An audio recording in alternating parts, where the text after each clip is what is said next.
Lantai 2. Lantai 2. Ini gimana saya cara ngeblur ya? Bentar. Itu saya cara sharing. Apa saya minta Kan bantuan ada di sharingin ya? tanda panah. Oh, panah. Panah. Bentar. Di bawah itu kan ada tuh.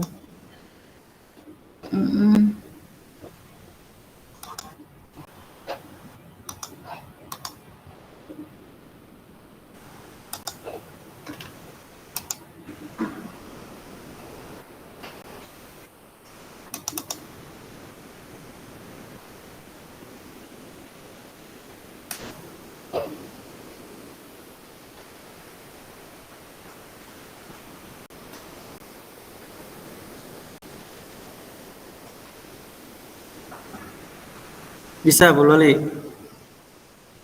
Bisa kayaknya nih. Kalau bisa kita mulai sekarang? Iya, kelihatan ya? Kelihatan. Sip. Tinggi Bu, kelihatan Bu. Suara Ibu mantap kan? Tinggi Bu, mantap Bu. Mantap. Iya. Silakan Nida dimulai.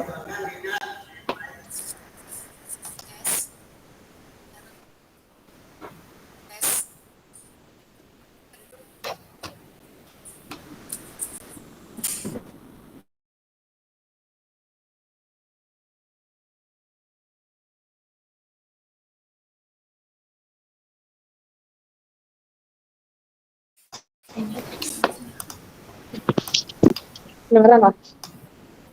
Jadi kecil di sini. 1, 2, 3. Gimana?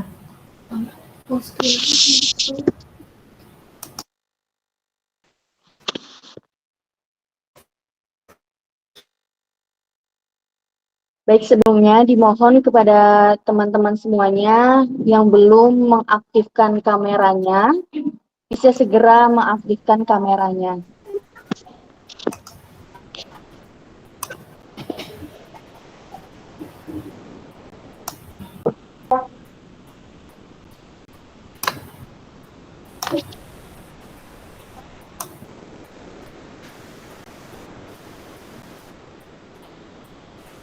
Baca.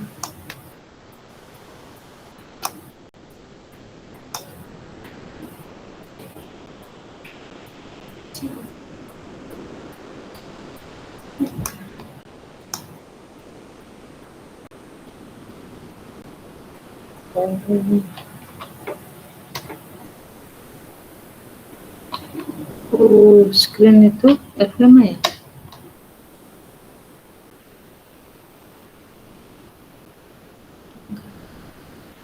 Baik, karena semua peserta dan juga narasumber sudah hadir, maka sebelum saya mulai, mungkin bagi teman-teman yang masih belum bisa menyalakan kameranya, bisa menyalakan kameranya terlebih dahulu. Terima kasih. Sudah menyala semuanya. Terima kasih, saya mulai. Bismillahirrahmanirrahim. Assalamualaikum warahmatullahi wabarakatuh. Selamat siang semuanya. Alhamdulillahirabbil alamin wa bihi nasta'in wa ala umurid dunya waddin. Asyhadu alla ilaha illallah wa asyhadu anna Muhammadan abduhu wa rasuluh la nabiyya ba'da amma ba'du. Alhamdulillah di siang hari ini kita akan menjalankan kuliah tamu yang akan dibawakan oleh Ibu Dr. Lolita Sari, MSI MHum, sebagai narasumber kuliah dosen tamu tajuk subjek dengan tema karakteristik arsip dan klasifikasi arsip.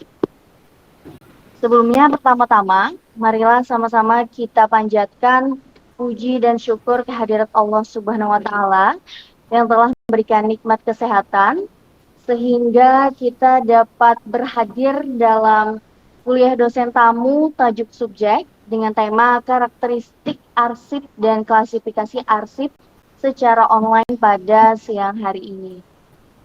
Selanjutnya, selawat berbingkaikan salam, tak lupa kita sanjungkan kepada junjungan kita, Baginda Nabi besar Muhammad SAW beserta kerabat, sahabat dan pengikut beliau hingga akhir zaman. Yang terhormat Bapak Dr. Muhammad Isro Hajiri, SHI SIP MHUM, selaku dosen pengampu mata kuliah tajuk subjek Universitas Islam Negeri Antasari Banjarmasin. Yang saya hormati Ibu Dr. Lolita Sari, MSI MHUM, selaku narasumber kuliah dosen tamu tajuk subjek. Serta yang saya banggakan, seluruh mahasiswa lokal A, Angkatan 2022, S1 Program Studi Ilmu Perpustakaan dan Informasi Islam, UIN Antasari Banjarmasin. Baiklah, sebelum saya membacakan susunan acara pada siang hari ini, izinkan saya memperkenalkan diri. Perkenalkan, saya Nida Ulhasana, akrab disapa Nida, selaku MC yang akan memandu acara pembukaan kuliah dosen tamu tajuk subjek. Adapun rangkaian acara pada hari ini diawali dengan pembukaan, foto bersama, penyampaian materi, diskusi, dan tanya jawab, serta terakhir penutup. Baiklah, untuk memulai acara, marilah sama-sama kita ucapkan lafaz basmalah. Bismillahirrahmanirrahim.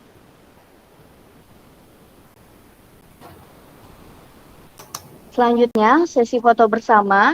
Dimohon kepada teman-teman yang masih belum mengaktifkan kameranya, bisa mengaktifkan kameranya.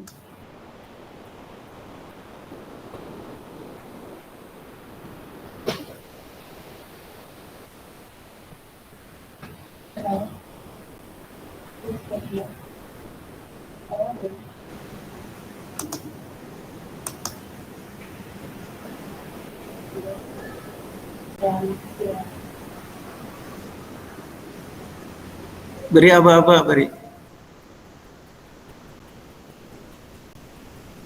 Karena sudah terkumpul semuanya, untuk gaya pertama itu adalah gaya formal, jadi teman-teman bisa mengeluarkan senyum terbaiknya. Sudah siap semuanya? Kita hitung. 1, 2, 3. Baik, sekali lagi, masih gaya formal. Kita hitung 1, 2, 3. Baik, gaya selanjutnya adalah salam literasi. Jadi dimohon kepada teman-teman untuk mengangkat tangannya dan berpose seperti ini. Baik, silahkan diangkat tangannya seperti ini. Kita hitung. 1, 2, 3. Kalau untuk arsip A. 1, 2, 3. Terakhir, gaya bebas. Arsip. Arsip. Kayak gini ya. Baik, teman-teman semuanya bisa tangannya seperti ini. Kita hitung kembali. 1, 2, 3. Baik, terakhir kita gaya bebas ya. Kita gaya bebas. 1, 2, 3. Baik, terima kasih teman-teman semuanya. Selanjutnya adalah penyampaian materi oleh narasumber yang nanti akan dipandu oleh moderator Miranda Azahra.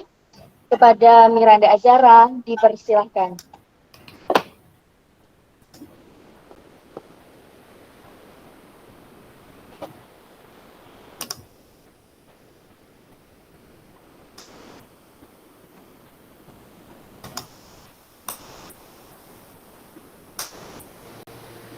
Baik, Assalamualaikum warahmatullahi wabarakatuh.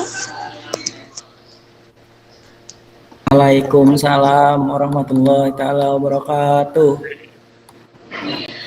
Baik, hadirin peserta materi sekalian, langsung saja kita yang paling kita tunggu, yaitu penyampaian materi hari ini, dan juga nanti ada di akhir ada sesi tanya jawab ya, setelah pemateri selesai mengisi materinya. Tetapi sebelum itu, izinkan saya menyapa para dosen tercinta dan peserta terlebih dahulu. Yang kita hormati, Bapak Dr. Andas Muhammad Isra Hajiri SHI SIP M.Hum, dan narasumber kita hari ini yaitu Dr. Anda Lolitasari MSI M.Hum.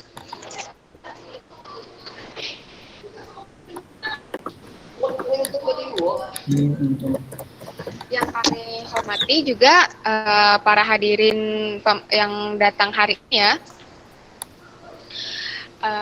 Baik, langsung saja saya akan membacakan Ibu narasumber kita hari ini.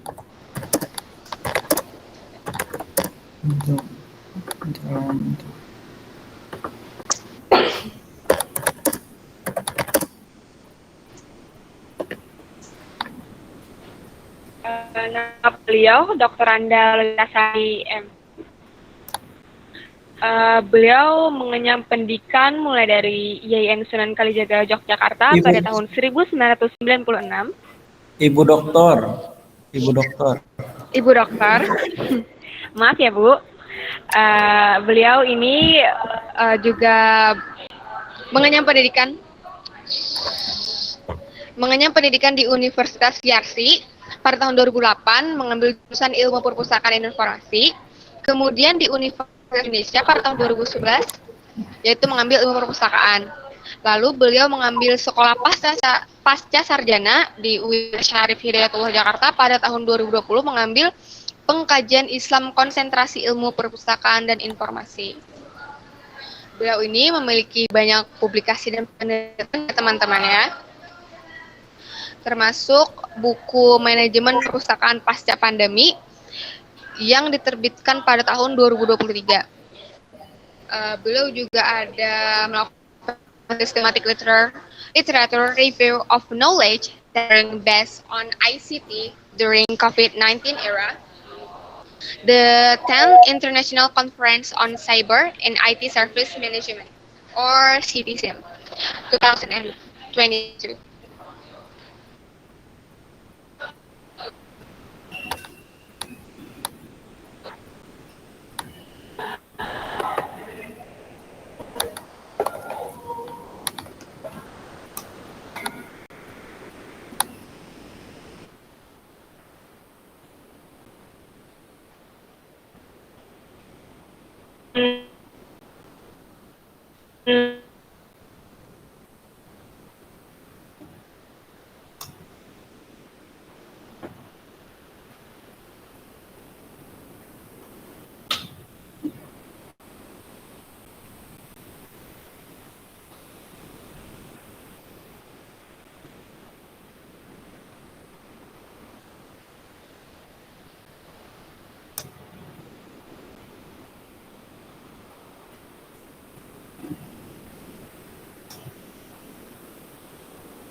Jaringan ya?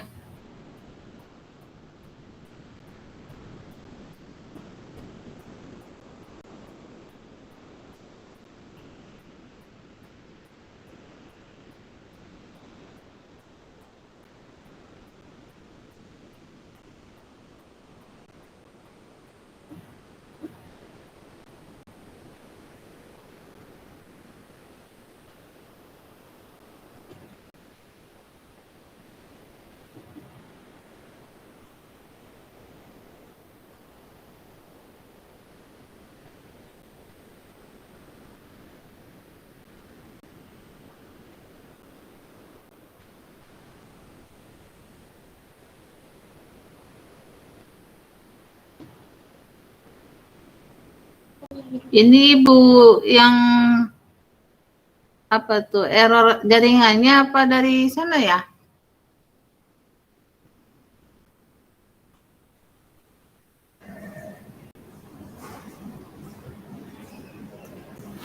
Di sini putus-putus nih, Bu. Sepertinya jaringan dari moderator gitu. Oh gitu.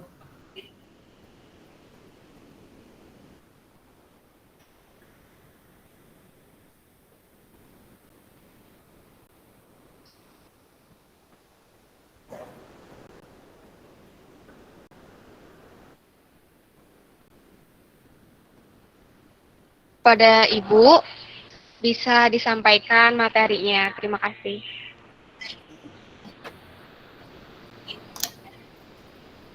Ya, terima kasih Desfilian namanya. Ibu susah nyebutnya nih. Desfilian dan Nida Nama Hasanah. anak milenial. Iya. Termasuk ibu mungkin ya. Ibu bukan anak milenial tapi nama ibu juga agak kerenan dikit ya. Oke, terima kasih. Assalamualaikum warahmatullahi wabarakatuh. Waalaikumsalam warahmatullahi wabarakatuh. Waalaikumsalam warahmatullahi wabarakatuh.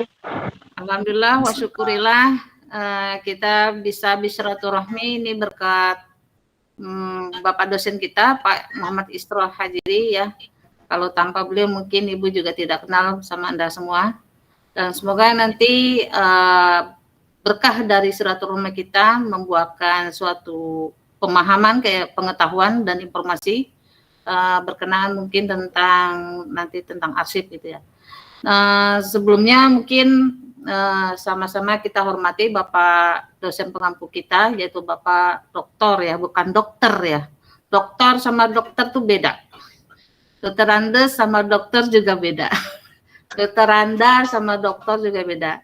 Ini untuk memperbaiki aja ya, sedikit koreksi.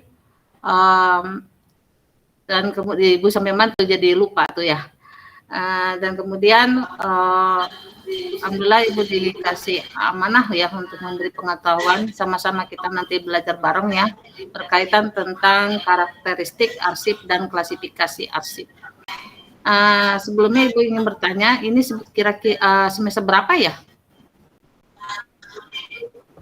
Semester 4 Bu. Semester 4 Bu. Okay. Nah ini mungkin sebelumnya Ibu ingin tahu lagi, apakah sebelumnya Anda ini semua sudah pernah mendapat mata kuliah arsip?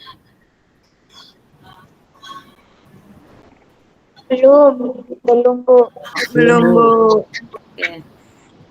Oke, berarti mungkin sedikit gambaran ya sebelum nanti mengenal lebih jauh ya tentang bagaimana sih cara untuk mengolah arsip ya.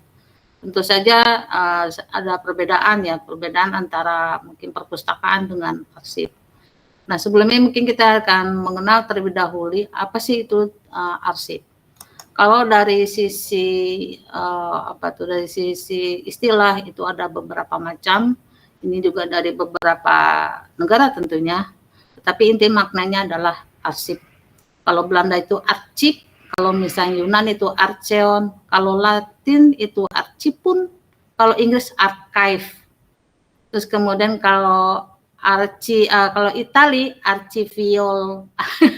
Bahasanya mungkin agak beda ya untuk mungkin menuturkannya. Dan kemudian kalau arsip itu Jerman dan arsip itu Indonesia. Cuman kalau di Indonesia ini makna dari arsip itu ada dua ya, ada dua. Itu ada namanya arsip dinamis, arsip dinamis inaktif, arsip. Nah ini beda nggak Bu? Beda ya, beda. Kalau ketika misalnya kita bicara tentang arsip dinamis itu dinamakan rekod. Kalau misalnya kita bicara arsip secara statis itu adalah arsip yang berbentuk sejarah. Nah ini ada keterangannya. Ini. Dan kemudian karena kita fokus kepada nanti bagaimana cara untuk mengklasifikasikan arsip itu, maka terlebih dahulu kita harus mengenal ini dulu ya. Yang tadi Ibu udah katakan bahwa memang di Indonesia itu ada tiga kategori atau jenis arsip. Itu ada arsip dinamis aktif, ada arsip dinamis inaktif, ada arsip statis. Bedanya di mana Bu? Kalau misalnya arsip dinamis aktif itu biasanya itu ada di tata usaha. Nah itu biasanya mereka ada di sana tuh letaknya. Dan kemudian nanti kalau ketika mungkin sudah mengalami retensi, penilaian dan sebagainya, itu mereka menjadi arsip dinamis inaktif. Nah, biasanya arsip dinamis inaktif ini bukan berada lagi di tata usaha, tetapi mungkin kalau misalnya di fakultas itu ada namanya record center.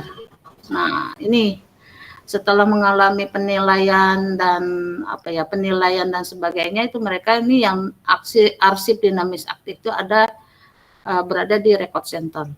Dan kemudian setelah mengalami masa retensi dan sebagainya juga, nanti arsip dinamis inaktif ini berpindah lagi menjadi arsip statis. Nah, biasanya ini ada di pusat arsip, ya, ada di pusat arsip.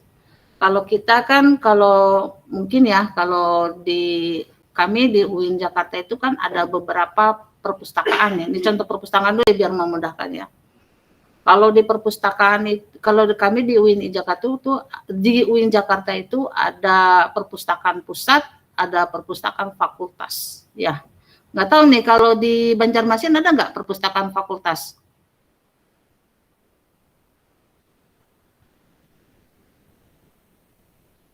Ada nggak? Ada Bu. Ada Bu. Ada. Tarbiyah, Bu. Oke, kalau Tarbiyah. ada berarti arsip dinamis inaktif itu adanya berada di fakultas. Nah, kalau misalnya arsip statis yang sudah bersifat sejarah itu ada di perpustakaan pusat, atau kalau dalam bahasa arsipnya adalah ada di lembaga LKPT, Lembaga Kearsipan Perguruan Tinggi. Jadi ada dua ya, ada di fakultas, ada di di pusat, ibaratnya seperti itu. Nah, kenapa harus seperti itu dibeda-bedakannya? Karena untuk memudahkannya, untuk memudahkan dalam penyelamatan arsip. Ketika mungkin setelah mungkin ada retensi, dan retensi itu kan berarti kita akan bicara tentang bagaimana menyelamatkan arsip-arsip yang bersifat statis ya, sejarah. Maka untuk memudahkannya itu maka akan dipindahkan dan sebagainya. Nah, kemudian kalau kita misal bicara tentang arsip, maka kita juga harus mengacu kepada undang-undang ya. Kalau bahasanya, kalau misalnya arsip itu menurut undang-undang adalah rekaman kegiatan atau peristiwa dalam berbagai bentuk. Jadi rekaman kegiatan ini adalah dalam berbagai bentuk, bisa bentuknya itu kertas ya, berbagai media gitu, bentuknya kertas atau video dan sebagainya. Dan kemudian sesuai dengan perkembangan teknologi informasi. Nah, makanya nanti ada disebut dengan arsip elektronik dan sebagainya. Dan komunikasi yang dibuat dan diterima oleh lembaga negara, pemerintahan daerah, lembaga pendidikan, perusahaan, organisasi politik, organisasi kemasyarakatan, dan perseorangan dalam pelaksanaan kehidupan bermasyarakat, berbangsa, dan bernegara. Jadi, apa tuh tadi? Arsip itu adalah Rekaman kegiatan atau peristiwa, Bu. ya, Dalam berbagai bentuk. rekaman kegiatan atau peristiwa dalam berbagai bentuk. Bentuk ini berbagai media berarti kan. Nah, kayak ini nih kita mengadakan dosen tamu ini nanti hasilnya adalah arsip setelah kita selesai. Karena ini masih berlangsung, maka mereka masih disebut sebagai arsip aktif. Dan nanti kalau sudah selesai baru menjadi arsip arsip statis ya. Dalam berbagai bentuk, mana tadi itu? Dalam berbagai bentuk dan media sesuai dengan perkembangan teknologi informasi dan komunikasi yang dibuat dan diterima oleh lembaga negara 1 ya. Pemerintahan daerah 2. Ini lembaga arsip ya. Terus kemudian lembaga pendidikan, termasuk kita lembaga pendidikan, yaitu perguruan tinggi gitu ya. Sekolah bagaimana Bu? Nah, sekolah belum ada aturannya, yang ada baru lembaga pendidikannya itu perguruan tinggi. Dan kemudian perusahaan, terus kemudian organisasi politik. Apa aja organisasi politik? Bisa PDI ya, PDI ya. Terus kemudian ada Golkar gitu kan ya. Kemudian apa lagi? Partai Demokrat. Nah, terus apa lagi? Hanura, apa lagi? PAN Bu, Partai PAN. PAN gitu. Terus yang akan jadi presiden partai apa? Golkar, lain Golkar. Gerindra, Bu. Gerindra. Nah itu. Nah kemudian tuh ada berapa? 1, 2, 3, 4, 5. Terus organisasi kemasyarakatan, misalnya masjid. Nah, masjid kan pasti juga menghasilkan arsip, ya kan? Dan kemudian gereja masuk juga. Dan kemudian perseorangan. Nah, perseorangan berarti ada arsip-arsip yang bersifat personal arsip. Bu, termasuk kita nggak personal arsipnya? Tidak, personal arsip di sini yang bersifat adalah skalanya nasional. Nih, dalam pelaksanaan kehidupan bermasyarakat, berbangsa dan bernegara. Jadi artinya setiap rekaman kegiatan atau peristiwa yang ditimbulkan oleh lembaga negara, Pemda, lembaga pendidikan, perusahaan, Orpol, Ormas dan perseorangan yang arsipnya nanti timbul yang menciptakan suatu nilai kebangsaan dan kenegaraan, maka wajib dipelihara. Nah, kemudian namun pada sisi lain ya, walaupun kita paham pada dasarnya bahwa itu arsip penting dan sebagainya, tapi tetap aja banyak permasalahan-permasalahan arsip di organisasi. Organisasi ini apa? Yang ini tadi, yang tujuh tadi, 7 lembaga arsip yang Ibu sebutkan tadi. Apa itu? Ini masih tidak tertatanya arsip. Ya, mereka masih tertumpuk-tumpuk dengan bukan arsip. Ya, masih tertumpuk di situ, bahkan dengan media lainnya ada patung dan sebagainya. Berarti kan akan sulit itu menemukan mana arsip, mana media yang lain selain arsip. Nah, ini juga contohnya menarik ya. Ini Ibu dapat dari mana? Ini dari hasil Dari hasil lapangan ya, penelitian waktu itu. Nah, ini juga nih masih nih berkardus-kardus. Akan sulit ini ditemukan. Sama aja sih di perpustakaan ya. Kalau misalnya juga bukunya tertumpuk-tumpuk gitu, gimana kita menemukannya? Susah juga kan ya. Dan kemudian ini ada satu lagi contoh menarik. Nah, ini Ibu sedikit cerita ya, bahwa gambar ini menunjukkan betapa di sebuah suatu lembaga ya, di perguruan tinggi ya, ini juga belum sadar dia akan memelihara atau menata arsipnya ya, secara standar tentu saja. Tetapi karena beliau ini, Bapak ini yang sedang mencari arsip ya, karena beliau tahu betul letaknya dan sebagainya, maka pimpinan ketika meminta arsip yang diminta itu pasti ketemu. Tapi andaikan misal beliau itu pensiun, apakah ketemu? Misalnya Ervan paham banget nih. Ervan tolong dong, ini diarsipkan ya, diarsipkan artinya disimpan gitu ya. Oh siap Pak, oh siap Bu. Ya Ervan paham, ditaruhnya letaknya walaupun dalam kondisi ruangan seperti ini, paham banget gitu loh. Karena cuma dia yang tahu. Tapi ketika misalnya Ervan itu misalnya izin tidak masuk, misalnya ada tugas luar, kan sulit kan ya. Ya kan sulit. Berarti nanti bisa temu baliknya itu yang diinginkan oleh pimpinan itu bisa sehari, 2 hari, bahkan bisa seminggu kalau Ervannya tidak masuk. Ya kan? Begitu juga di perpustakaan ya. Ibu bolak-balik ya membandingkan antara perpustakaan dengan arsip ya. Karena memang kebetulan Ibu juga seorang pustakawan juga, tetapi kebetulan memang menggeluti kearsipan gitu ya. Akan sulit juga kan ketika misalnya di gudang buku itu akan menemukan misalnya buku tentang organisasi informasi, kan sulit. Ya sama misalnya membutuhkan SK misalnya, akan sulit kalau dalam kondisi seperti ini. Tetapi karena beliau ini memang ahli di bidangnya yang memang dia memang dia yang meletakkan dan sebagainya, ya dengan 5 menit akan ketemu. Nah, tapi tentu saja cara ini tidak benar. Dan kemudian ini ketika misalnya bukan Ervan atau Bapak ini yang mencari, maka akan menimbulkan pusing, bingung, stres. Gitu. Ibu rasa mungkin jangan-jangan udah banyak ya nanti gambar-gambar seperti ini yang mungkin pernah Anda lihat gitu ya. Karena ini memang banyak di gambar ini ditampilkan pada pelatihan-pelatihan kearsipan ya, untuk menunjukkan bahwa betapa perlunya pengelolaan arsip ya, dan betapa dalam arsip itu harus bisa membedakan antara dokumen arsip dan dokumen arsip dan kalau bicara arsip memang udah konotasinya adalah sejarah ya. Betapa sulitnya membedakan antara dokumen rekod ya. Mulai sekarang kita mulai belajar rekod ya. Dokumen, rekod, dan arsip. Harus bisa membedakan ya. Harus bisa membedakan. Atau jangan-jangan hanya file biasa ya.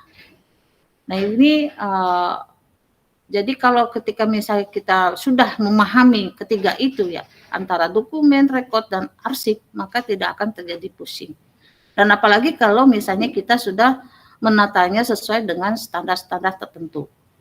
Walaupun di dalam arsip nantinya kita akan pahami bahwa tidak bisa arsip itu dalam pengelolaan itu sesuai standar, tidak seperti perpustakaan ada di DC dan sebagainya. Oke. Balik ke sini. Nah, ini yang sering kita jumpai juga kan? Apa ini?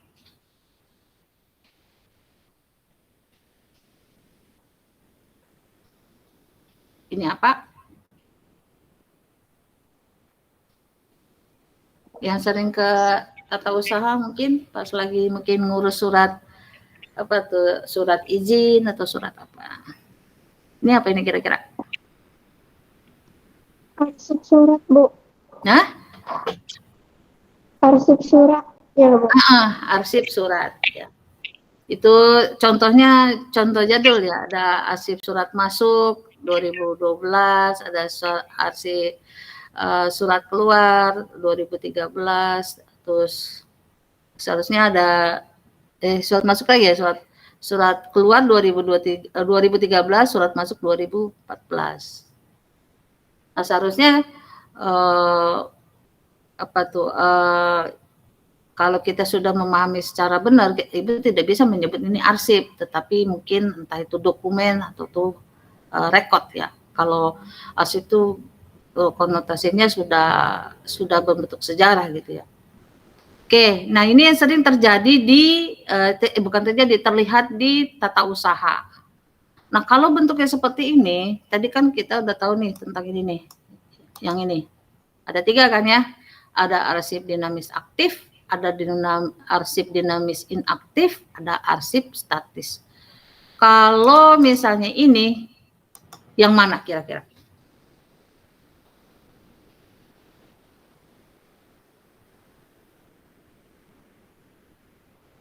Coba dibaca dulu yang ini. Arsip dinamis aktif apa? Arsip yang masih digunakan secara langsung dalam kegiatan keperkantoran sehari-hari. Jadi letaknya masih di tata usaha. Ya. Nah, arsip dinamis inaktif, arsip yang sudah jarang digunakan, namun masih memiliki nilai guna administrasi dan hukum. Artinya dari arsip dinamis ini dinilai menjadi arsip dinamis inaktif. Dia sudah dipisahkan tuh dia sudah tidak aktif lagi. Nah, ketika tidak aktif lagi masih menjadi statis. Statis itu apa? Arsip yang sudah tidak dipergunakan secara langsung dalam kegiatan perkantoran namun memiliki nilai guna yang terus berlaku dalam jangka waktu yang lama. Oke, balik lagi ke sini. Dari 3 ini, kira-kira ini jenis arsip apa?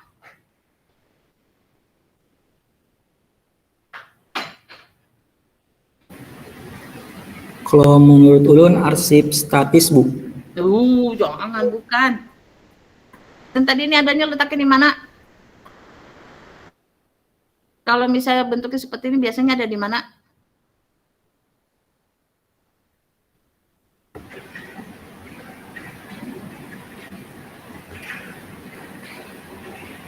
Di kantor-kantor, Bu.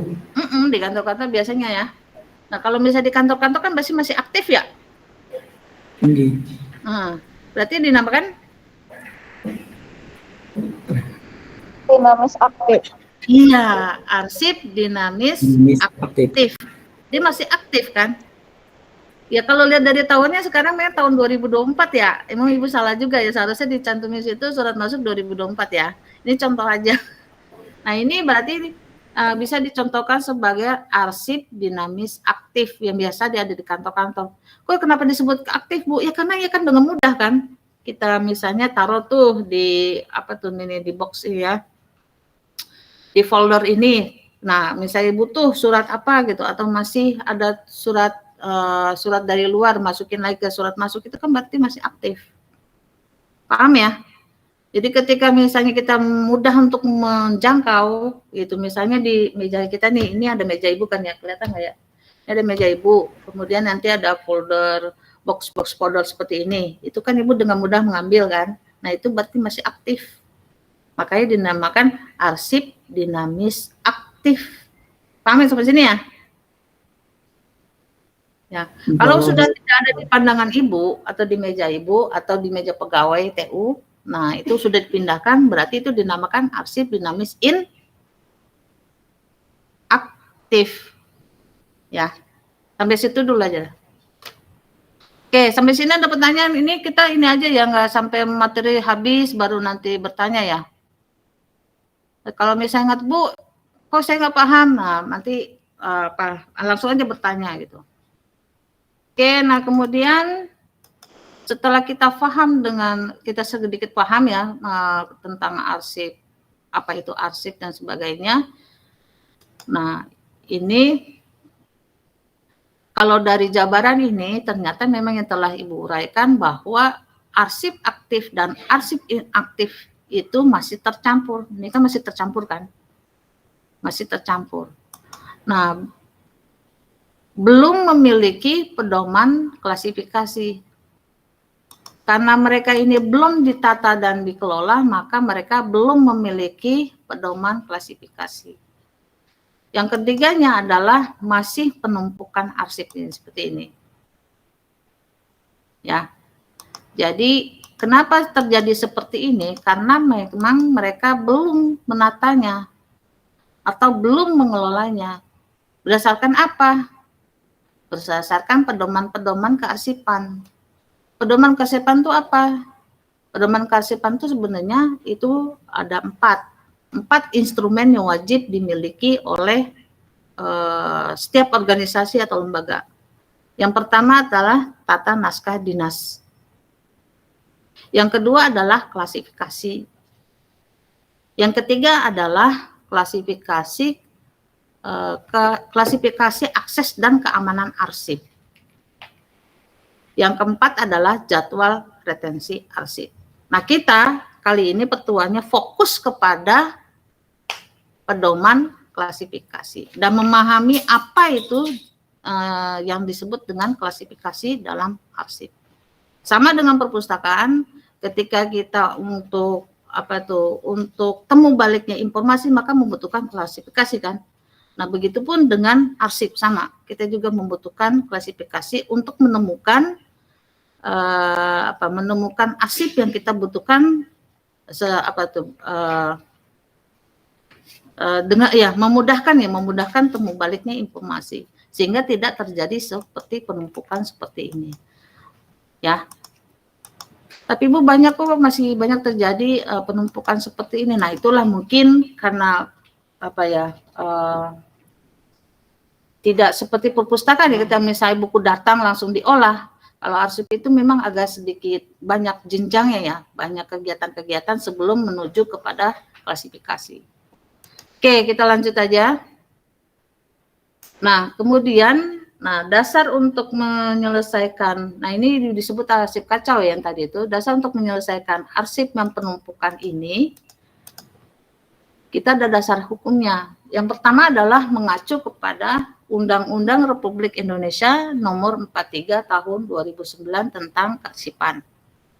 Yang kedua, peraturan pemerintah yang berkenaan tentang Peraturan Pemerintah Republik Indonesia Nomor 28 Tahun 2012 tentang pelaksanaan Undang-Undang Kearsipan. Ya, jadi setelah ada undang-undang ada peraturannya juga tentang pelaksanaan undang-undang. Yang ketiga adalah peraturan pemerintah tentang penyusutan arsip. Dan kemudian ada pedoman penilaian. Kemudian ada namanya surat edaran tentang nilai guna arsip. Nah, siklus arsip dinamis. Apa tuh siklus arsip dinamis? Jadi dalam arsip itu ada 5 tahapan ya, 5 tahapan bagaimana itu arsip bisa dikelola. Yang pertama adalah, kelihatan nggak? Masa penciptaan arsip. Nih, Ibu besarkan lagi ya. Yang pertama adalah masa penciptaan arsip. Yang kedua setelah masa penciptaan, itu kemudian didistribusikan. Masa penciptaan arsip itu apa, Bu? Masa penciptaan arsip itu ketika misalnya kita menciptakan arsip, tata usaha gitu ya, menulis surat dan sebagainya, setelah menjadi surat dan itu bisa didistribusikan, itu merupakan masa distribusi arsip. Nah, setelah didistribusikan ada namanya pemanfaatan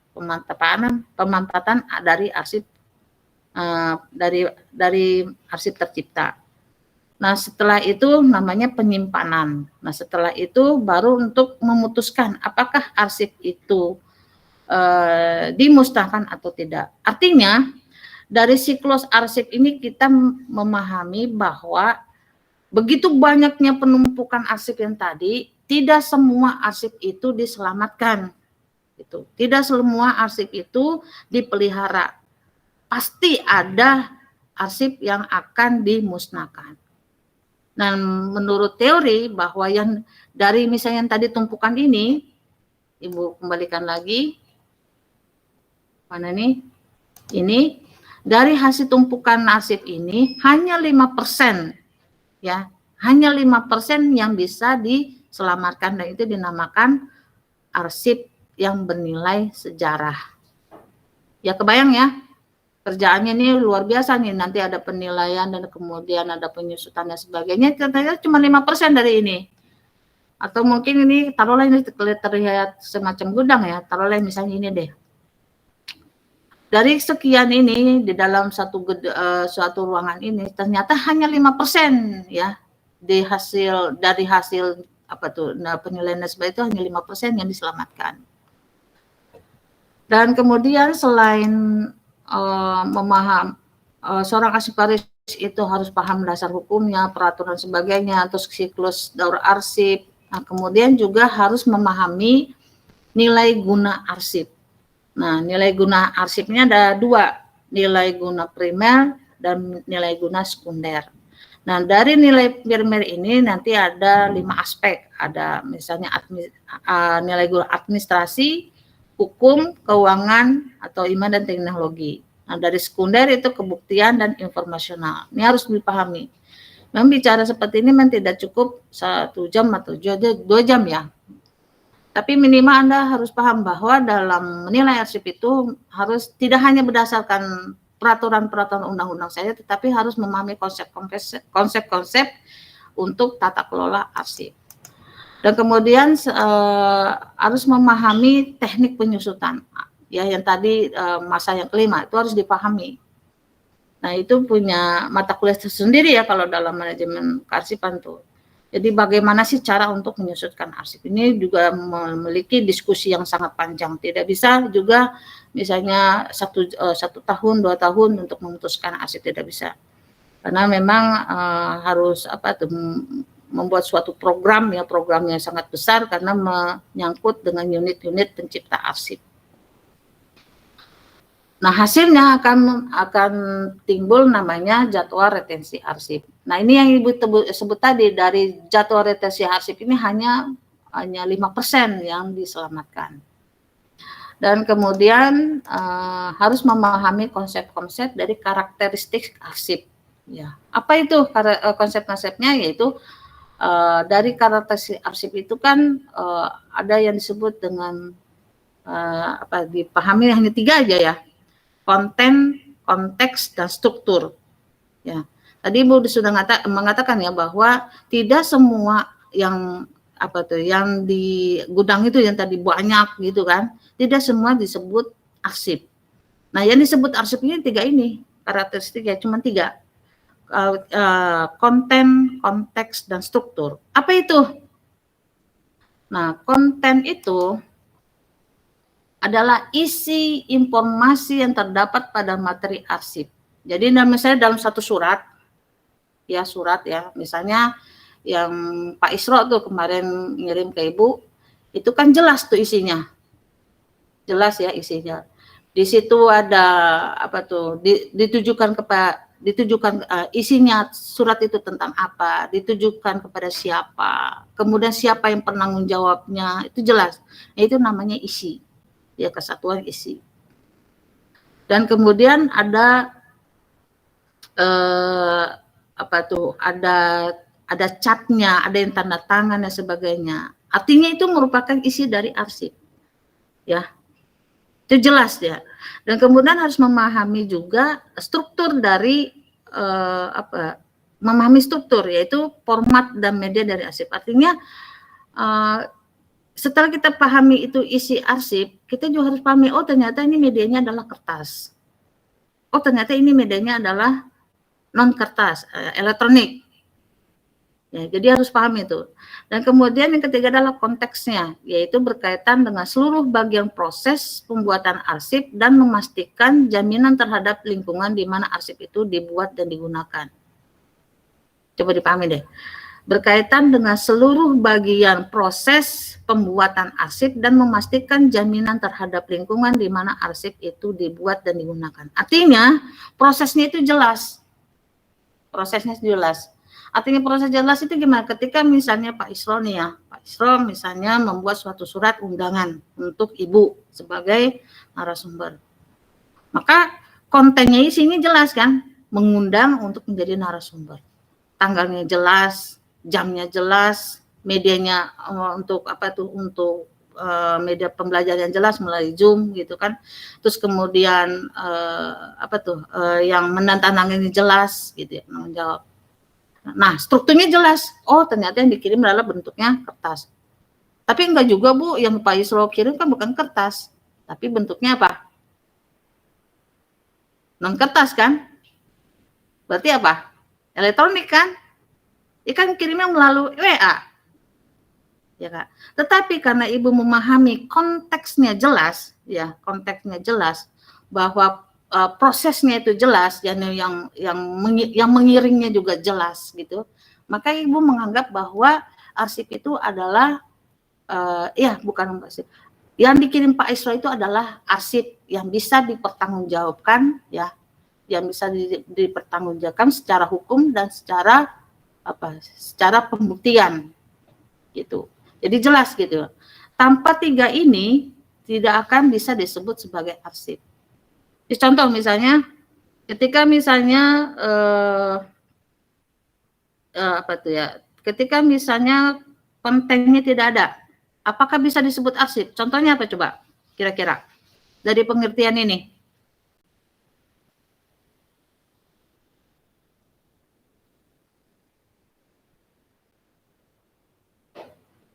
Safawi. Nah, bisa ulangi tadi Bu, kurang jelas tempat ulun. Gimana? Bisa diulangi tadi lah Bu. Oh, ada yang bisa mengulangi? Ervan? Dari sini Ervan.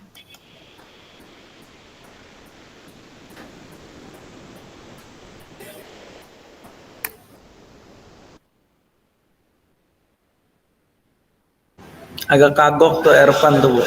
Agak kagok ya. Oke, Muhammad Ilham.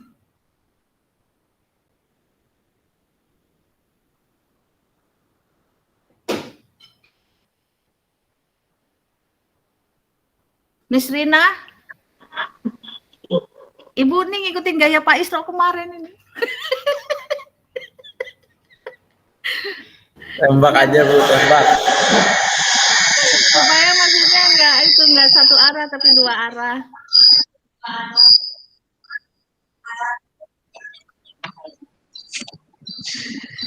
Yang dipahami aja deh.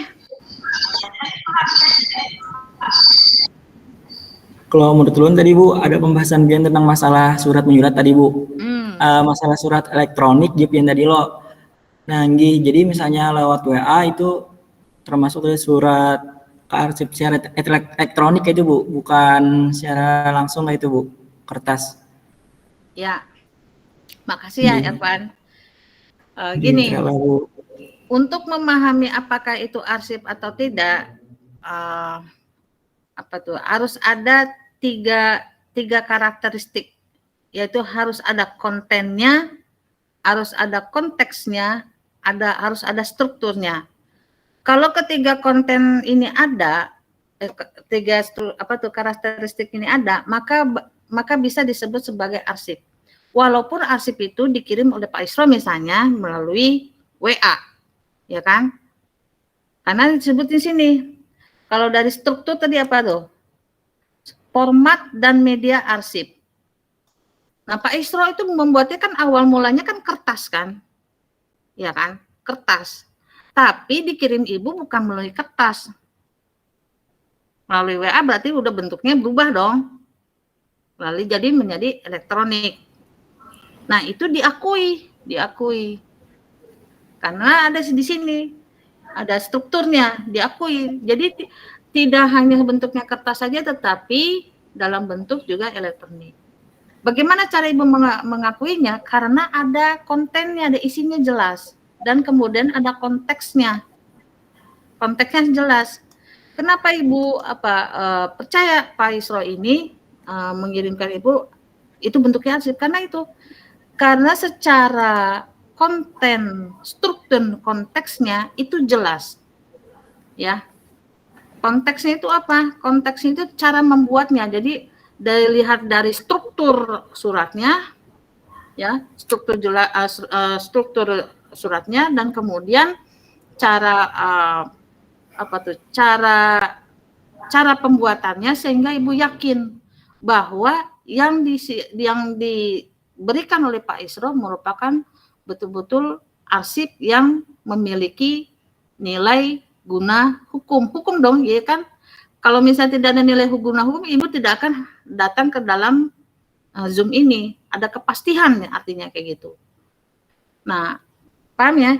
Jadi untuk memastikan apakah itu arsip atau bukan, wajib ada 3 karakteristik ini. Ada konten isinya, ada struktur medianya, ada konteks jadi alur pembuatannya. Ya. Terus yang menyampaikannya itu dia masuk konteks tuh, yang menyampaikannya juga orangnya jelas gitu kan ya. Bu, kalau misalnya saya nggak kenal, saya menyampaikannya, saya tiba-tiba terima dari email atau dari WA. Ya kalau email kan jelas ya, di situnya alamatnya jelas. Alamatnya misalnya Pak Isro, ibu kirim misalnya menjadi narasumber tapi via email misalnya, jadi narasumber di UIN. Tapi kan emailnya jelas, jadi itu kan dari konteksnya jadi jelas. Jadi pembuatnya itu atau pengirimnya jelas. Oh ternyata UIN gitu. Atau kalau misalnya kalau pribadi misalnya di belakangnya lolitasari@uinjkt.ac.id itu jelas. Berarti identitasnya itu jelas gitu. Ya. Jadi isinya, jadi kontennya jelas, strukturnya juga jelas ya.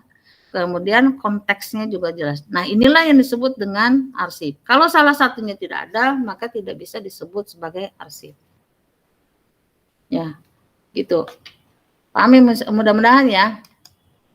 Dan ini yang tadi Ibu sudah sebutkan bahwa dalam dalam mengelola arsip yang kacau ini, Ibu sebut kacau ya, arsip yang kacau ini, selain tadi itu Ibu ulangi terus-terusan ya, ada dasar hukumnya, undang-undang peraturan, dan kemudian harus memahami siklus daur arsip, kemudian harus memahami nilai guna arsip, kemudian harus memahami penyusutan arsip, kemudian harus memahami karakteristik arsip, juga harus memahami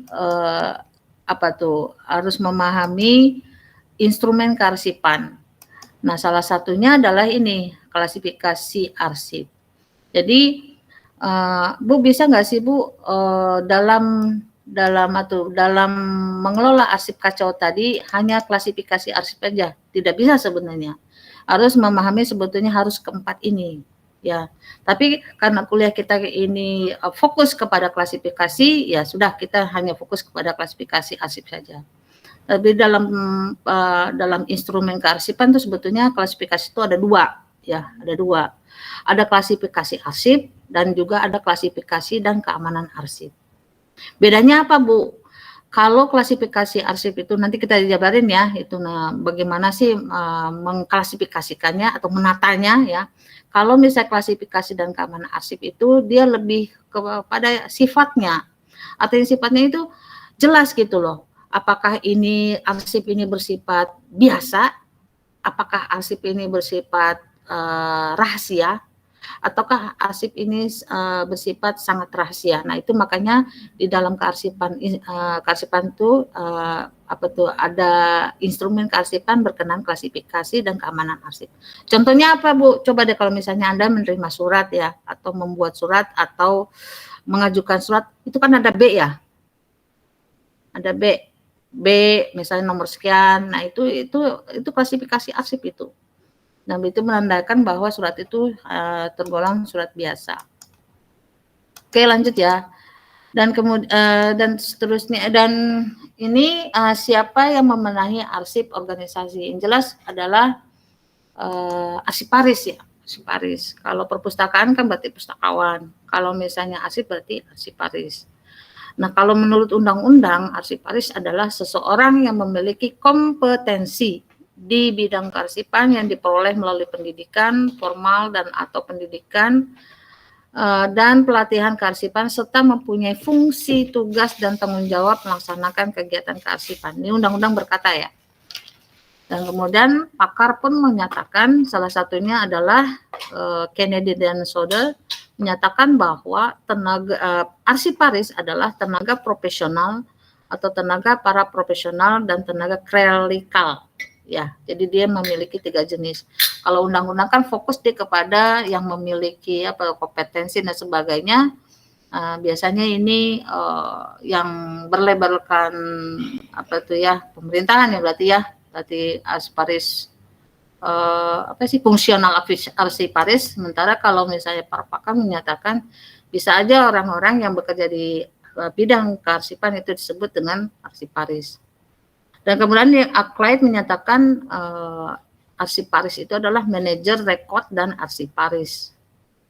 Nah, bedanya apa, Bu? Ya tadi itu, kalau misalnya rekod ya, manajer rekod berarti kan dia hanya mengelola arsip dinamis dan arsip dinamis inaktif. Kalau sudah berkata arsiparis berarti dia fokus kepada mengelola arsiparis yang bersifat statis. Dan di bawahnya itu tugasnya adalah arsiparis melakukan tugas atau kegiatan kearsipan dimulai dari masa penciptaan, penggunaan dan pemeliharaan, penyusutan, akuisisi, preservasi dan pelestarian, publikasi, pelayanan, pengkajian dan pengembangan, pembinaan, bimbingan dan supervisi serta akreditasi dan sertifikasi kearsipan.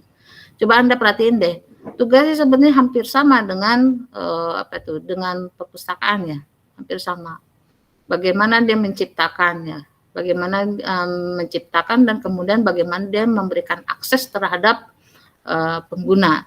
Tapi memang ada perbedaannya. Kalau misalnya perpustakaan dia menciptakan suatu dokumen atau koleksi hanya bisa diakses oleh siapa saja. Tetapi kalau arsip dia menciptakan terbatas aksesnya.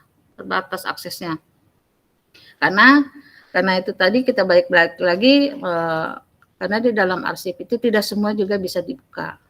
Ya, tidak semua. Itu bedanya antara perpustakaan dengan kearsipan walaupun sama-sama kita mengelola informasi. Dan kemudian kita sekarang fokus kepada bagaimana sih yang disebut dengan klasifikasi arsip. Nah, Ibu pengen tanya lagi sebelum menuju ke sini, coba instrumen dalam pengelolaan arsip itu ada 4 instrumen apa aja?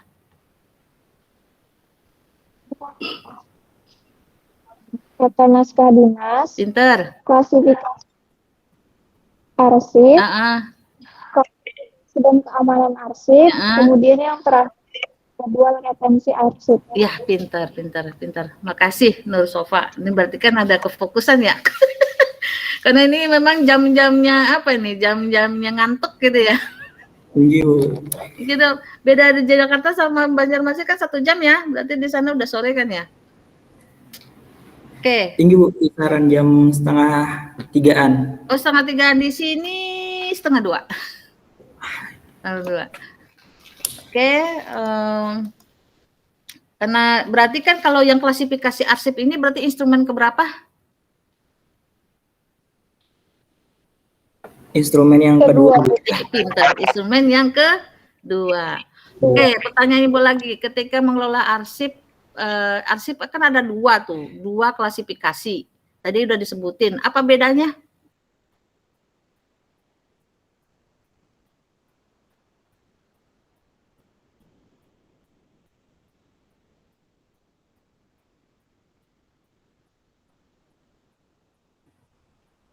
Kalau klasifikasi arsip ini sifatnya jelas. Jelas. Oke. Oke, kalau yang satunya nggak jelas gitu.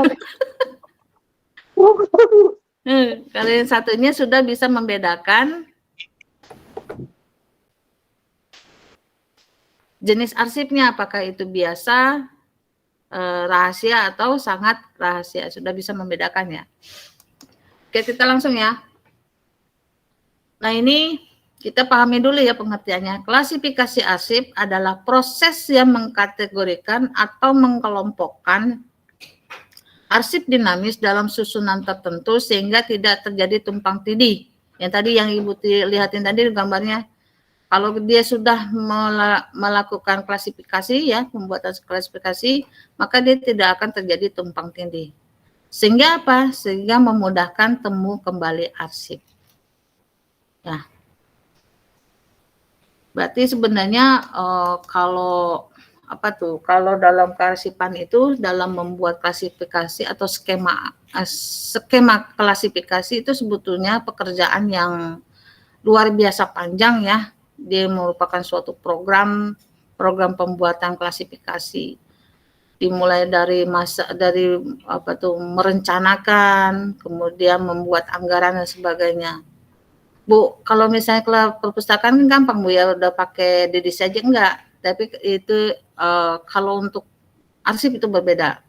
Jadi dia sebelum membuat suatu klasifikasi, misalnya di tempat Ibu, misalnya di UIN ya, membuat suatu klasifikasi gitu ya, itu harus membuat suatu kegiatan dulu, membuat satu program. Jadi merancang dulu, membuat suatu proposal dulu gitu ya. Dibuat suatu rancangan, ini klasifikasi gimana supaya memudahkan ya pengguna untuk menemukan arsipnya. Nah, nanti sebab sama-sama perguruan tinggi pun itu pasti tidak sama, ya, tidak standar. Misalnya UIN Jakarta sama Banjarmasin, tentu nanti pasti beda, ada bedanya. Nah, bedanya di mana nanti kita akan lihat. Karena memang dalam suatu lembaga itu pasti ada dua fungsi ya. Ada fungsi fasilitatif dan fungsi substantif. Nah, yang membedakan itu nanti di fungsi substantifnya. Ya. Oke, ini kita lanjut dulu. Nah, klasifikasi arsip tidak hanya digunakan untuk mengelola arsip kertas, namun arsip berbasis teknologi informasi dan komunikasi. Jadi klasifikasi arsip itu tidak hanya dia mengelola arsip kertas, tetapi juga elektronik dan sebagainya. Dan kemudian berdasarkan ISO itu International Standard Organization 15489 Part 1, ini ISO-nya untuk record manajemen ya, menyatakan bahwa pentingnya klasifikasi arsip dalam menghubungkan arsip dengan konteks bisnisnya. Nah, konteksnya, ingat lagi ya, konteks bisnisnya. Kemudian menghubungkan keduanya dengan kategori klasifikasi bisnis. Jadi, artinya bahwa dengan klasifikasi ini kita akan memahami apa-apa aja sih kegiatan dari organisasi kita sendiri. Jangan lupa bahwa pengertian arsip itu adalah rekaman dan hasil kegiatan toh. Nah, dari hasil rekaman dan kegiatan ini, dan kemudian kita membuat suatu klasifikasi, nah kita langsung paham tuh, oh ternyata organisasi kita itu kerjanya adalah A, B, C, D, bisa seperti itu. Contoh misalnya perguruan tinggi kita misalnya. Oh ternyata, nih dengan membuat klasifikasi ya, oh ternyata perguruan tinggi kita itu tugasnya adalah Tridharma perguruan tinggi, yaitu apa? Pendidikan dan pengajaran, pengabdian masyarakat, dan penelitian. Kebalik nggak ya?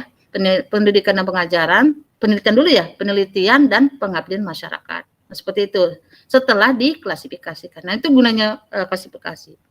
Dan kemudian dalam undang-undang maupun peraturan pemerintah terkait kearsipan, klasifikasi arsip dijadikan dasar, ya, dasar pemberkasan, nih Ibu tanda kuningin ya, dasar pemberkasan dan penataan arsip untuk mendukung akses pemanfaatan serta penyusutan arsip, ya. Kemudian oleh karena itu penerapan klasifikasi arsip menjadi sangat penting untuk memastikan efektivitas dan efisiensi dalam pengelolaan arsip suatu organisasi. Mudah-mudahan dipahami ini ya. Ya artinya kalau menurut ISO, dengan membuat klasifikasi arsip kita akan memahami fungsi dan tujuan dari lembaga kita. Misalnya Anda nanti bekerja di perusahaan misalnya, kan siapa tahu ya di perusahaan misalnya gitu ya. Misalnya Anda mengelola arsip perusahaan. Berarti dengan membuat Anda itu membuat klasifikasi perusahaan perusahaan Exxon misalnya, Anda paham, oh ternyata kegiatan perusahaan Exxon tuh A, B, C, D gitu. Dengan membuat klasifikasi itu. Dan Ibu ulangi lagi, nah berdasarkan undang-undang bahwa dengan membuat klasifikasi itu sebagai dasar untuk pemberkasan. Nah, pemberkasan itu apa? Yaitu menata arsip-arsip di dalam penyimpanan arsip ya. Penyimpanan arsip. Oke ya, paham ya? Nah, itulah guna dari klasifikasi arsip ya. Dan apa tadi gunanya klasifikasi arsip? Jadi pengen tahu lagi. Apa gunanya klasifikasi arsip? Safawi?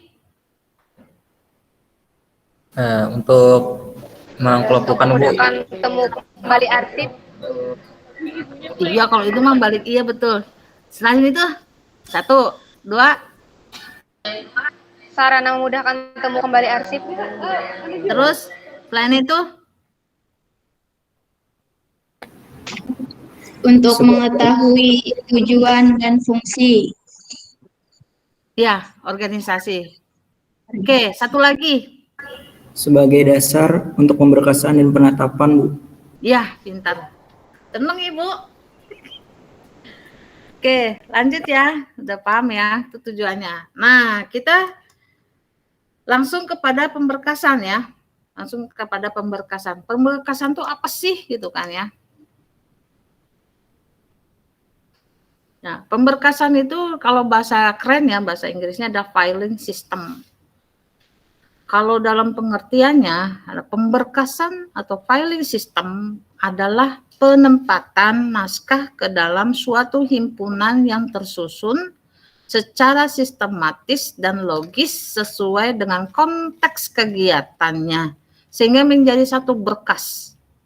Karena memiliki hubungan informasi, kesamaan jenis, atau kesamaan masalah dari suatu unit kerja. Ya, jadi satu berkas itu, ini kan namanya satu berkas, bacanya dari mana?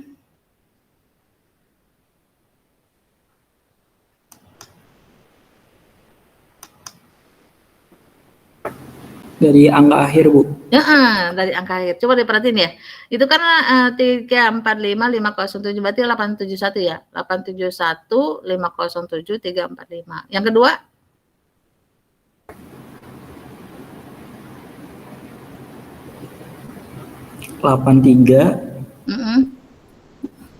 638 Mm-mm. 754. Ya, pintar.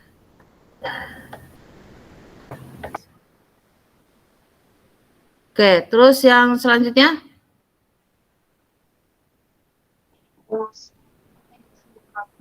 98 98 960 156. Oke. Nah, ini yang Ibu bilang nih, kalau misalnya kita mau membuat rancangan ke depan, misalnya elektronik, kalau misalnya ini kan ada berapa nih? Ada 1, 2, 3, 4, 5, 6, 7, 9, berapa sih? 9 ya? 9 digit. Kalau 9 digit ya 9 digit terus. Jangan nanti menjadi di bawahnya itu menjadi 8 digit. Ya. Bu, misalnya kok kurang nih angkanya, tambahkan ya 0. Kalau misalnya manual masih bisa ya diatur, tapi kalau untuk elektronik nanti agak sulit gitu loh. Untuk membangun desain itunya, membangun desain angka-angka dan seterusnya. Jadi untuk memudahkan lebih baik sama ya, kalau misalnya dimulai dari angka 9 digit ya 9 digit atau 8 digit sekalian. Oke, kemudian ini masih banyak ya. Kemudian ini mana sih? Ini kalau yang middle berarti bacanya dari tengah ya. Bacanya dari tengah. Terus kemudian kalau ini kalau berurutan ada lagi ya, berurutan itu biasanya digunakan oleh perusahaan ya, perusahaan misalnya, atau mungkin juga NIP juga bisa kan, NIP itu biasanya sama kan 150 dan seterusnya. Dan nah ini yang terpenting adalah ketika membangun suatu klasifikasi itu hendaknya logis, sistematis, dan kronologis. Sebaiknya maksimal 3 tingkat sampai ke masalah tersier. Rincian harus bersumber pada fungsi kegiatan organisasi dan kemudian berlaku umum dalam organisasi. Kenapa berlaku umum dalam organisasi? Agar memudahkan organisasi dalam menemukan temu balik. Dan ketika ada pergantian pegawai juga akan memudahkan. Nah, sebetulnya ini ada contoh ya, mungkin Anda bisa melihat. Ini mungkin Anda lihat di tata usaha ya, di tata usaha ini membuat suatu ini klasifikasi sebenarnya. Dimulai dari foldernya, nih folder biasanya nih angka ya. Misalnya folder untuk pemberkasan pemberkasan kepegawaian, maka masalahnya apa, misalkan ini tentang kenaikan pangkat, nah di sini mungkin sub masalahnya apa, terus sub masalahnya apa. Nah, untuk melihat contohnya, ini teori banget ya. Nah, ini ada contoh yang baik. Nah, ini misalnya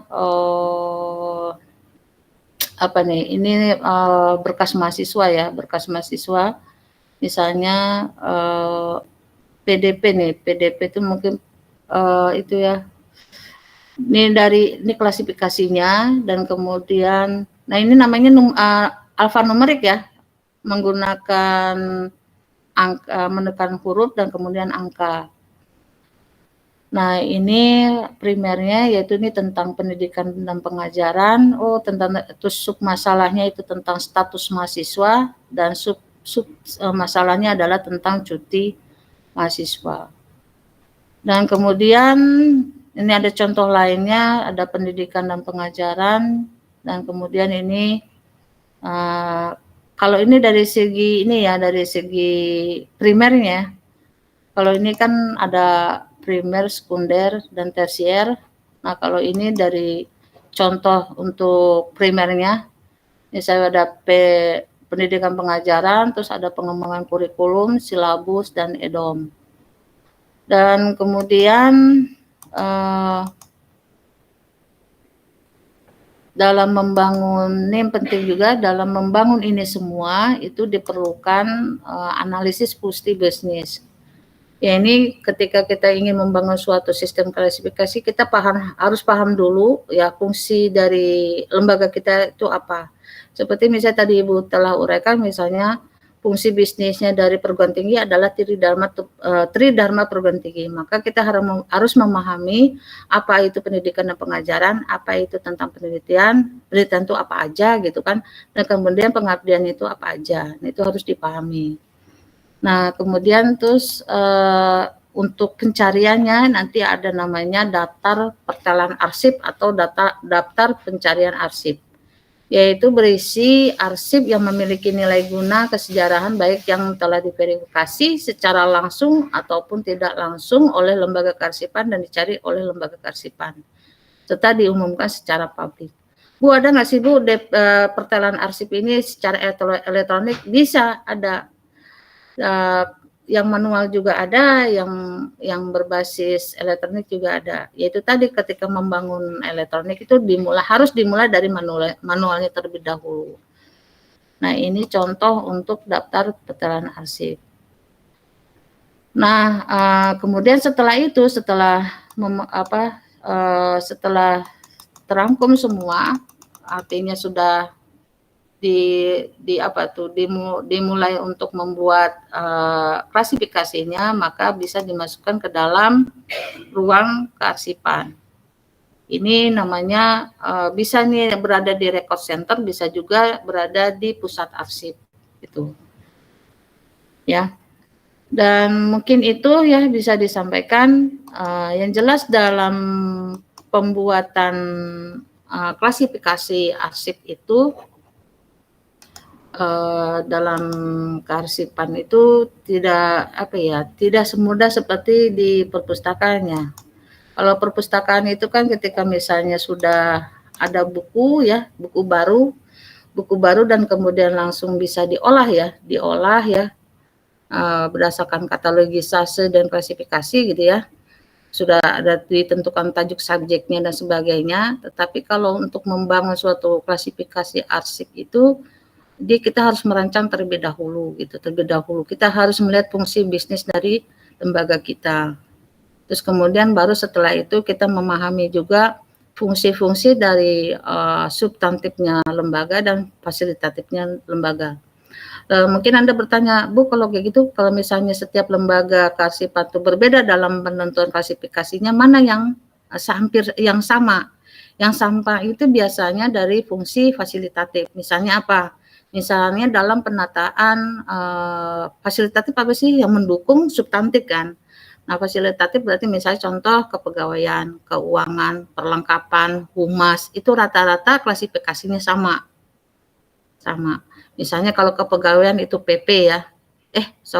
Kepegawaian itu KP, kepegawaian. Kalau misalnya keuangan itu KU, itu klasifikasi tuh, KU. Dan kemudian kalau humas HM. Nah, termasuk perpustakaan ya, perpustakaan ada di HM. Kemudian perlengkapan PL. Itu rata-rata dari semua organisasi ya, baik itu organisasi Orpol, Ormas, pendidikan, lembaga pemerintahan, terus lembaga daerah dan seterusnya. Kalau dari klasifikasi fungsi fasilitatif itu sama. Kita bisa mencontoh ibaratnya seperti itu. Tetapi kalau dari sisi fungsi substantifnya tidak sama, berbeda. Ya. Ya mungkin itu mungkin kita bisa diskusi, mungkin waktunya juga ya sudah mepet. Terima kasih. Sebelumnya mungkin Ibu kembalikan kepada moderator. Mungkin kita bisa diskusi. Baik, terima kasih Ibu.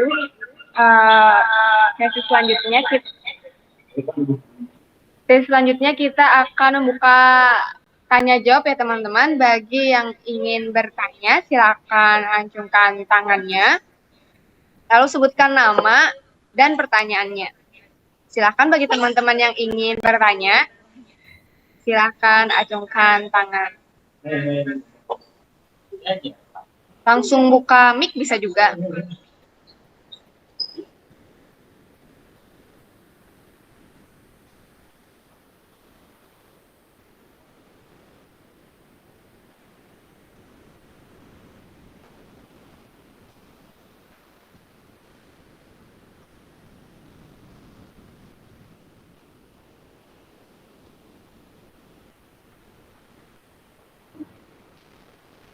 Yang bertanya nanti dapat nilai plus dari Pak Isra.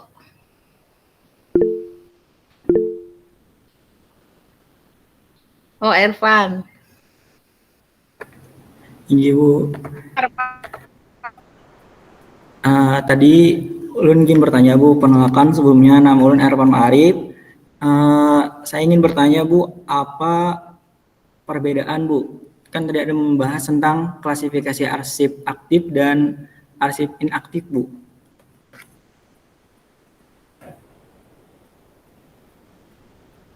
Nah baik, itu saja Bu. Gimana pertanyaannya? Apa Bu perbedaan antara klasifikasi dinamis aktif, arsip dinamis aktif sama arsip dinamis inaktif tadi Bu? Oh, oke.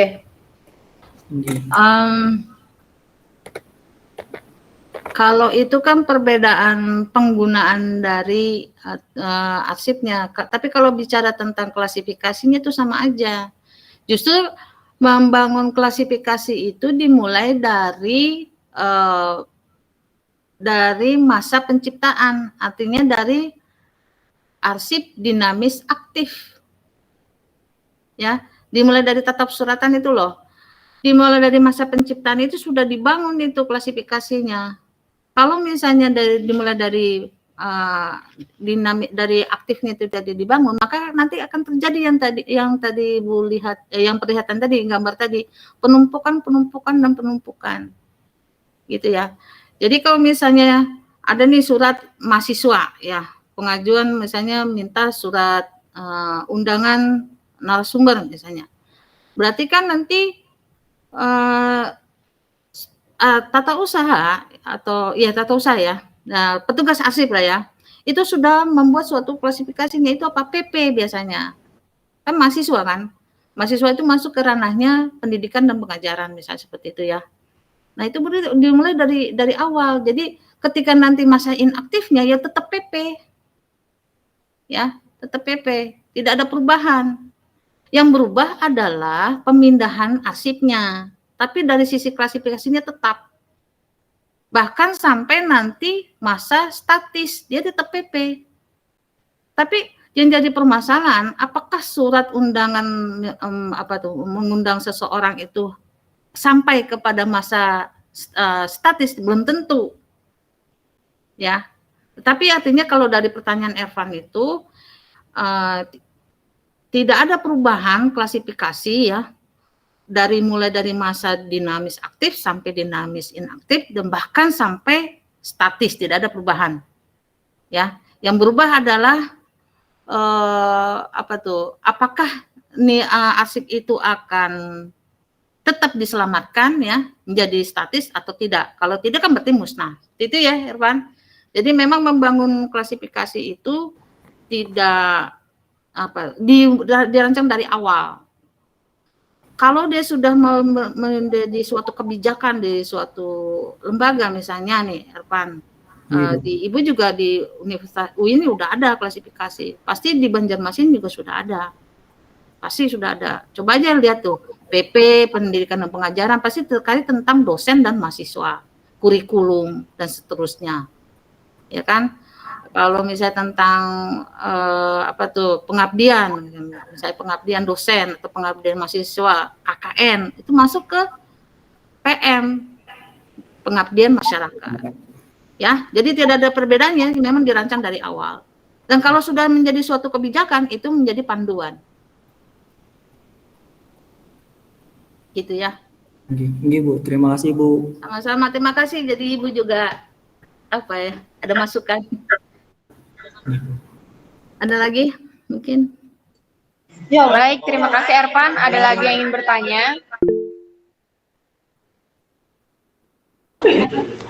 Silakan deh, setelah yang ingin bertanya. Izin bertanya, Bu. Apakah lulusan ilmu perpustakaan bisa bekerja di bidang kearsipan, Bu? Bisa banget. Bisa banget. Nah ini kan Pak Isro ini sudah memfasilitasi Anda untuk belajar bagaimana cara merancang klasifikasi kan. Ya, yang tadi kita bicarakan ini sebetulnya bagaimana merancang klasifikasi. Nah nanti kalau nanti untuk bekerja di arsip bisa banget, karena kan ibaratnya kalau perpustakaan dan kearsipan itu sama-sama mengelola informasi kan, bagaimana mengelola, bagaimana melayankan, bagaimana menyelamatkan, dan bagaimana cara untuk mengakses. Jadi sama, jadi bisa banget, ya.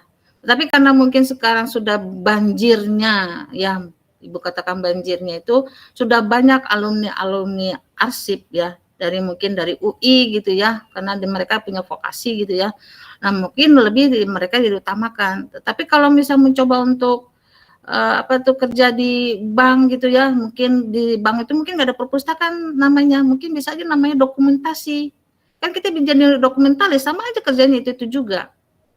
Ya, jadi kita berpikirnya satu alumni ilmu perpustakaan itu jangan sempit gitu loh. Jangan sempit hanya, oh ya saya mah udahlah ilmu perpustakaan di perpustakaan aja gitu ya. Enggak juga.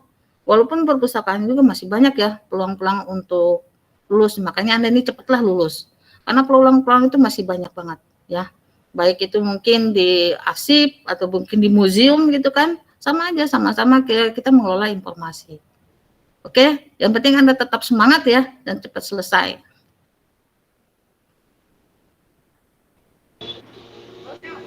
Oke, Bu, terima kasih, Bu.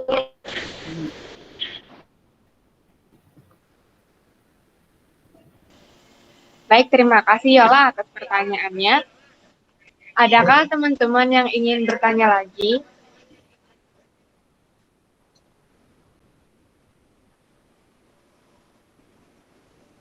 Silakan acungkan tangannya jika ingin bertanya.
Ada tuh Desfilian, Yola. Fitri Anugrah, Ibu. Oh ya. Ibu izin, misalkan dari jurusan kearsipan bekerja ke pesawat riset, Bu.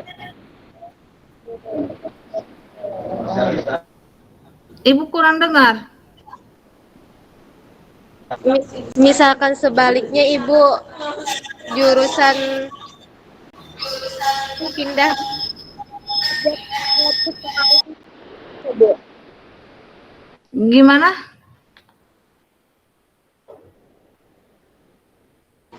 Misalkan sebaliknya Ibu kayak jurusan kearsipan bekerja ke perpustakaan. Oh, jarang ya. Jarang. Ibu. Iya. Biasanya kalau misalnya dia memang bidangnya arsip, pasti dia akan bekerja di bidang kearsipan. Ibu belum pernah dengar sih ya kalau misalnya arsip Paris bekerja di perpustakaan. Tetapi kalau misalnya di perpustakaan dia ditempatkan di tata usaha bisa jadi ya. Tapi kalau misalnya dia di perpustakaan terus dia mengelola koleksi ya, mengelola koleksi rasanya belum pernah dengar gitu. Belum pernah dengar. Pasti mereka juga pasti memilih ke arsipan gitu. Itu ya. Agak berbeda memang ya, agak berbeda.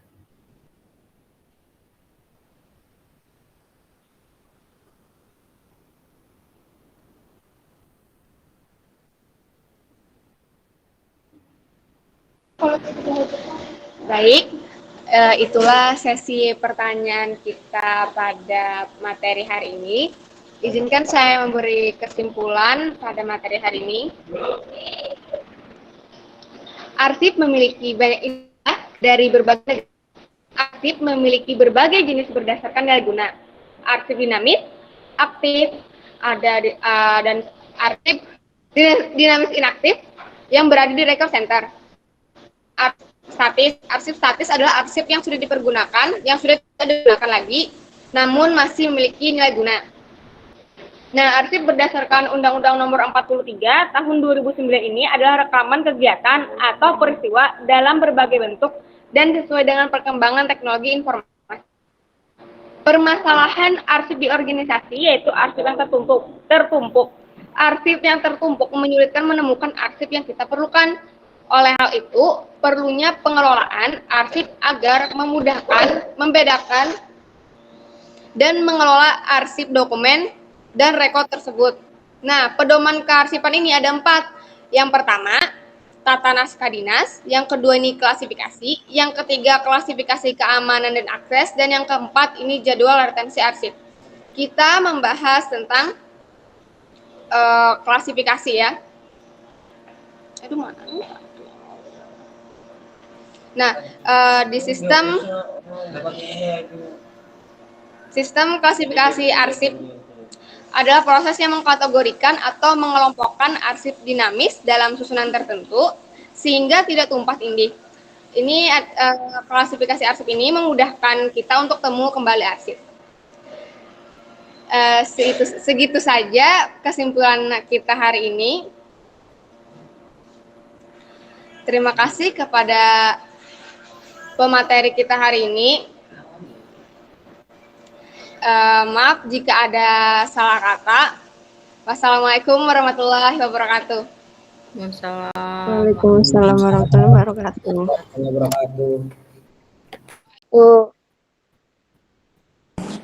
Mohon maaf, izin masuk teman-teman semuanya. Tadi ada sedikit kendala teknis saat sesi foto bersama, jadi fotonya tadi tidak tersave. Jadi mohon maaf, kita akan melakukan sesi foto bersama lagi. Jadi dimohon kepada teman-teman yang tidak mengaktifkan kamera, bisa mengaktifkan kameranya.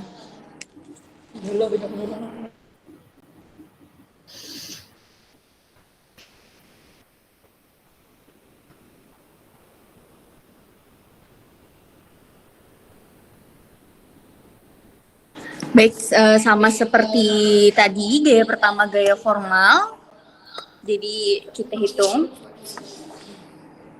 1, 2, 3. Baik, lanjut ke gaya kedua, salam literasi. 1, 2, 3. Oke, selanjutnya gaya seperti ini, huruf A. Arsip. Arsip.